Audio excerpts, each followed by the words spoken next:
Queridas hermanas y hermanos, cada vez que escucho el Evangelio en donde se nos habla de parábolas, me imagino a Jesús de pequeñito observando absolutamente todo lo que estaba a su alrededor. Por ejemplo, el día de hoy me viene a la mente un Jesús niño que estaba viendo cómo su mamá estaba preparando aquel pan para el día o para toda la semana y preguntándole: mamá, ¿qué le estás echando? Esto se llama levadura, hijo. ¿Y para qué sirve? Porque si no le pongo la levadura, la masa se va a quedar chiquita y el pan va a salir duro. ¿Y para qué es la levadura? Para que la masa se haga más grande, para que crezca, para que alcance más y el pan quede esponjadito. Y seguramente eso hizo que cuando Jesús habló de la parábola, haya pensado en su madre cuando hacía el pan. Pero también muchas veces Jesús vio a los campesinos teniendo que separar lo que había salido bien en sus campos y sacando y quemando lo que no era bueno ni para vender ni para comer. Y haciendo una comparación, en el mundo también, lamentablemente, no todo es bueno. No todas las personas llegan a tener un corazón bueno y generoso, sino que lamentablemente muchos se dejan llevar por el mal. Pero ¿quién de nosotros puede decir que es 100% bueno o 100% malo? Por ejemplo, yo les preguntaría, María Magdalena, a quien la iglesia acaba de celebrar, ¿era cizaña o era trigo? Si hubiera sido cizaña, nunca hubiera llegado a ser santa. Si hubiera sido solo trigo, nunca hubiera sido tan pecadora y tan llena de demonios como nos lo menciona el Evangelio. Entonces en ella convivía el trigo y la cizaña. Pero bueno, de esto vamos a hablar más adelante. Quiero comenzar diciendo que imaginen a una persona que desea correr un maratón o hacer un salto de altura muy importante, pero lamentablemente está muy débil. ¿Podrá hacerlo? ¿Podrá cumplir con este reto? Por supuesto que no. Antes de poder cumplir con este reto, deberá prepararse, alimentarse correctamente, hacer los ejercicios necesarios, en una palabra, fortalecerse. ¿Cuántas veces ustedes y yo hemos querido conseguir algo importante en nuestra vida, un cambio importante, y no lo hemos conseguido? ¿Por qué? Porque estamos débiles en diversas áreas, en el conocimiento, en la disciplina, en nuestra autoestima, en nuestra manera de relacionarnos y muchas cosas más, incluyendo la parte espiritual. Por eso San Pablo, en la segunda lectura que escuchamos hoy, nos recuerda que somos débiles y eso, en gran parte, es la causa de nuestras caídas. De hecho, muchas personas, más que propiamente malas, yo diría, son débiles. Como sucede con algunas personas alcohólicas o drogadictas que no son malas, pero que por su debilidad caen en esa adicción que les hace cometer cosas malas. Por lo tanto, si lograran vencer su debilidad, como consecuencia, sus actos malos desaparecerían. Así que hay que combatir la debilidad, ¿cómo? Fortaleciendo. Y en el caso espiritual, fortaleciendo nuestro espíritu. Pero San Pablo no solo subraya nuestra debilidad, sino sobre todo, como lo afirma el Salmo de hoy, subraya que ante nuestra debilidad Dios es bueno y clemente, que Dios siempre nos da la oportunidad de arrepentirnos y no solo eso, sino que también nos fortalece. El justo debe de ser humano, sensible a la situación del prójimo, imitando lo que hace Dios con nosotros, que no nos juzga cuando caemos en el mal, cuando estamos débiles, sino que nos da la oportunidad de que nos fortalezcamos, nos arrepintamos y cambiemos de vida. Qué distinta es la actitud de Dios hacia nosotros comparada con la que nosotros tenemos hacia nuestro prójimo. ¿Por qué? Porque lo primero que nosotros hacemos es juzgar, señalar el mal y considerar como lo peor a quienes se han equivocado o se han alejado del bien. Y ese juicio de juzgar, esa actitud de juzgar, no surge del amor, sino desde nuestra falsa perfección, de creer que los demás están mal, pero nosotros somos perfectos. Además, en nuestra forma de juzgar, de enjuiciar a los demás, con el deseo de resaltar lo malo de ellos, no tomamos en cuenta todas las cosas buenas o positivas que tienen. Esa parte la borramos como por arte de magia, como si las personas fuéramos 100% buenas o 100% malas. Y esto no es cierto, porque aún el que se considere más bueno puede tener cosas negativas, y el que se considere la peor de las personas puede tener cosas positivas. De hecho, así es como Dios nos ve, como seres con aspectos positivos y negativos, con aciertos y errores, con logros y fracasos.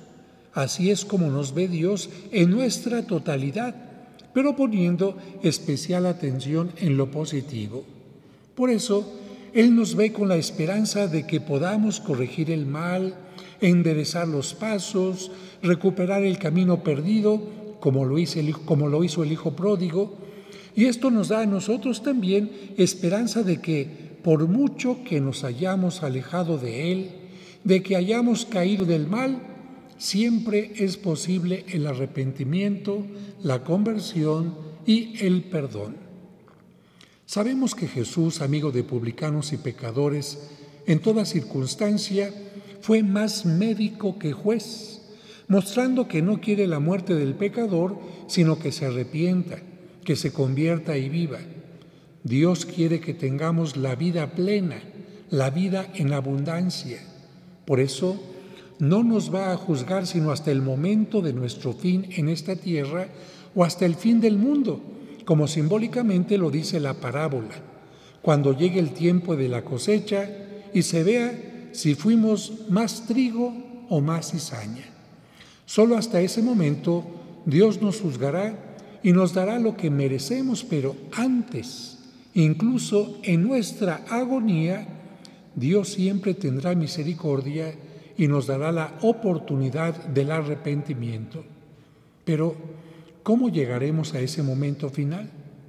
Las parábolas de hoy, al hablarnos también de la levadura o de la pequeña semilla, nos hacen pensar en que todo lo bueno siempre comienza en forma muy pequeña, pero a veces, sin que pongamos mucha atención, va creciendo y creciendo o fermentando la masa. Por eso, no debemos despreciar cualquier esfuerzo nuestro o de los demás por ser mejores. Lo importante es la constancia y dejarlo que crezca. Pero también la pequeña semilla o la levadura nos recuerdan que todo lo malo también inicia en forma pequeña, casi imperceptible, como un pequeño tumor de cáncer. Pero no por pequeño que sea el mal que entre en nuestra vida, lo debemos descuidar. Esas pequeñas faltas de respeto a los demás, esas pequeñas groserías que surgen de nuestros labios, esas pequeñas irresponsabilidades o caídas en tentación, pueden ir creciendo si no les ponemos un alto. Y de la misma manera en que una caries, un pequeño tumor, un pequeño desorden en los triglicéridos o el colesterol, un pequeño descuido en el sobrepeso pueden llevar a situaciones peligrosas o de muerte, también el mal moral y espiritual pueden llevarnos a la perdición, a perder a la pareja, a la familia, el orden en la sociedad, el respeto a la vida, etc. Hay gente que dice, ¡ay, qué tanto es tantito! Y de medio kilo en medio kilo ya tienen obesidad. ¿Qué tanto es tantito? Y ya cayeron en la adicción del alcohol. ¿Qué tanto es tantito? Y lamentablemente ya tienen un hijo en una casa y un hijo en otra casa. ¿Qué tanto es tantito? Y ya tienen una deuda tremenda por hacer préstamos que no pueden pagar. ¿Qué tanto es tantito? Y la gente lamentablemente pierde la vida por algo así. De hecho, yo conozco personas que perdieron la vida por esto. Pudieron haber recuperado el rumbo, pudieron haber seguido viviendo muchos años más y lamentablemente ahora solamente los recordamos como difuntos. Y un punto final sobre la levadura. Un poco de ella hace fermentar toda la masa. Esto nos hace pensar en que por muy poco que sea el mal o buen ejemplo, el mal o el buen testimonio puede afectar profundamente a la familia y a la sociedad.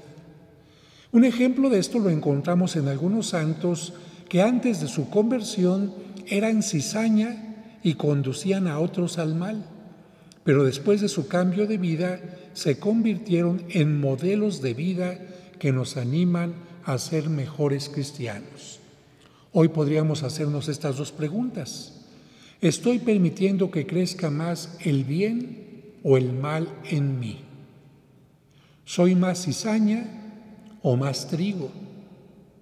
¿Estoy influyendo en forma negativa o en forma positiva en mi familia o en mi entorno? Y recordemos que todo bien o todo mal comienza como esta semilla de mostaza que les muestro a los más pequeños en un momento para que tengan mucha atención en las enseñanzas y la educación que les dan sus padres, que los quieren ver como grandes arbustos. Miren, niños, ahora al final de la misa les voy a repartir una semillita a cada uno de ustedes, pero aquí, especialmente a los que están viendo esta transmisión, les muestro el tamaño de una semillita de mostaza, muy pequeñitita, y sin embargo, estas pequeñas semillas nos recuerdan que las cosas buenas o las cosas malas comienzan también en forma pequeña o en forma grande. Así que hoy nos tiene que quedar muy claro que todo lo bueno o todo lo malo que hacemos, por muy pequeñito que sea, puede ir creciendo y hacer que nos convirtamos en santos o hacer que terminemos muy lejos de Dios.